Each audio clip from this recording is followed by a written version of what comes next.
নমস্কার, কোথায় আছেন সবাই? তাড়াতাড়ি ঝটপট করে চলে আসুন। আজ আপনাদের সঙ্গে শেয়ার করব একদম ধপধপে ফুলকো ফুলকো লুচির রেসিপি। আর তাও জানেন দুপুরে কিংবা রাত্রে বেঁচে যাওয়া ভাত দিয়ে। তো চলুন, আজকের রেসিপি যদি ভালো লাগে তাহলে অবশ্যই একটা লাইক দিয়ে দেবেন। আজকে যারা প্রথম আমার চ্যানেলে ভিজিট করছেন, আপনাদেরকে যদি এই রেসিপির কোনো অংশ ভালো লাগে তাহলে আমার চ্যানেলটা সাবস্ক্রাইব করে আমার পাশে থাকবেন। মৌসুমী রকমারি রান্নাতে আপনাদেরকে অনেক অনেক স্বাগত। তো চলুন, আজকের রেসিপি আপনাদের কেমন লাগলো সুন্দর করে একটা কমেন্টের মাধ্যমে জানাতে পারেন। আপনাদের একটা সুন্দর কমেন্ট পেলে আমি বুঝতে পারবো আপনাদের রেসিপি কেমন লাগলো। আর আপনারা কোথা থেকে দেখছেন অবশ্যই কিন্তু জানাতে পারেন। এখানে দেখুন, একটা লুচি আমি হাতে নিয়ে আপনাদেরকে একটু দেখিয়ে দিচ্ছি। দেখুন, ভাত দিয়ে যে এত সুন্দর নরম তুলতুলে লুচি বানানো যায় সেটা কিন্তু আজকে দেখলে আপনারা অবাক হয়ে যাবেন। আর আজকের এই যে লুচিটা যে কোনো জিনিস দিয়েই দুর্দান্ত লাগবে, সেটা মাংস হোক, পনির হোক কিংবা সবজি হোক। আর নরম তুলতুলে কতটা হয়েছে সেটা দেখে কিন্তু বুঝতে পেরে গেছেন। আমি এইখানে দেখুন ছোট বাটির ১ বাটি পরিমাণে ভাত নিয়েছি। আর এই ভাতটা আমি একটু বাসমতি চাল দিয়ে বানিয়েছিলাম বলে এই লুচির টেস্টটা কিন্তু দ্বিগুণ বাড়িয়ে দিয়েছে। এর মধ্যে একটা সুন্দর সুগন্ধ আছে, সেই জন্য লুচিটা খেতে দুর্দান্ত হয়েছিল। আর যদি বাসমতি চাল না থাকে তাহলে কিন্তু এমনি বাড়িতে যে নর্মাল চাল দিয়ে ভাত বানায় সেই ভাত দিয়েও কিন্তু আপনারা বানিয়ে নিতে পারবেন। আর দেখেন, একটা মিক্সির বাটি নিয়েছি, তার মধ্যে আমি ভাতটা দেওয়ার পরে অল্প পরিমাণে জল দিয়ে একদম মিহি পেস্ট করে নিয়েছি। আর এটা খুব ভালো করে পেস্ট করে নিয়েছিলাম বলে আর ছাঁকার কোনো প্রয়োজন হয়নি। এবার এর মধ্যে দেখুন আমি ৪ চামচের মতো ময়দা দিয়েছি। আর এখানে দিয়েছি স্বাদ মতো চিনি, আর তার সঙ্গে স্বাদ মতো নুন। এবার খুব ভালো করে এগুলো দিয়ে মেখে নিচ্ছি। অনেকেই বলে সাদা ধপধপে লুচি বানাবো, তাও আবার আটা দিয়ে। আটা দিয়ে কিন্তু কোনো দিনই সাদা ধপধপে লুচি বানানো যাবে না।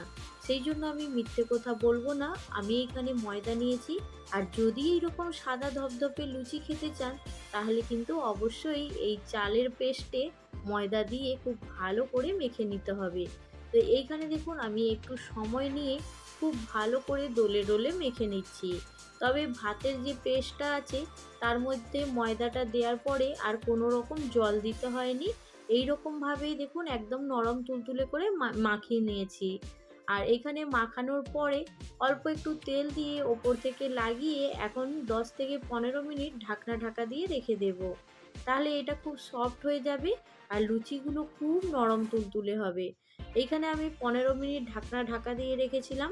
15 মিনিট পরে আপনাদেরকে একটু দেখিয়ে দিচ্ছি। দেখুন কত সুন্দর নরম হয়ে গেছে। তো এটাকে আরেকবার খুব ভালো করে দোলা দিয়ে মেখে নিচ্ছি।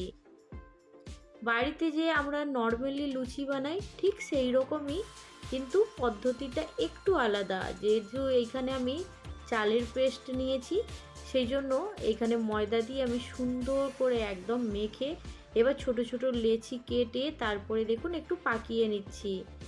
আর এইভাবেই পাকিয়ে নিলে লুচি বানাতে খুব সুবিধা হবে আর ঝটপট লুচি তৈরি করা হয়ে যাবে। ওপর থেকে একটু তেল লাগিয়ে নিচ্ছি, তাহলে এটা শুকিয়ে যাবে না। এবার একটা বেলুন কাঠ নিয়েছি, এবার বেলুন কাঠের মধ্যে দেখুন আমি খুব ভালো করে একটু তেল লাগিয়ে নিচ্ছি। তারপরে এবার একটা বেলনা দিয়ে এবার বেলে নেব।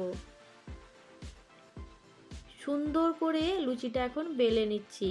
আর লুচিটা বেলার পরে কতটা পারফেক্ট হয়েছে আপনারা দেখে অবশ্যই কিন্তু জানাতে পারেন। তো আমার এখানে লুচিটা কিন্তু সুন্দর করে বেলা হয়ে গেছে। এবার এখানে গ্যাস অন করে আমি তেল আগে থেকেই গরম করার জন্য রেখে দিয়েছিলাম। তবে এখানে সাদা লুচি বানানোর জন্য গ্যাসের ফ্লেমটা কিন্তু একদম লো ফ্লেমে রাখলে চলবে না। তেলটা কিন্তু বেশ ভালো গরম হয়ে গেছে। এবার গ্যাসের ফ্লেমটা একটু লো করে দিয়েছি। তারপরে দেখুন তেলটাকে এইভাবে লুচির ওপরে ছিটিয়ে ছিটিয়ে আমি লুচিটাকে একটু ফোলার জন্য চেষ্টা করছি।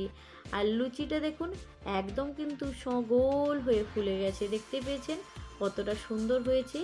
একদম সাদা ধপধপে লুচি কিন্তু রেডি হয়ে গেছে।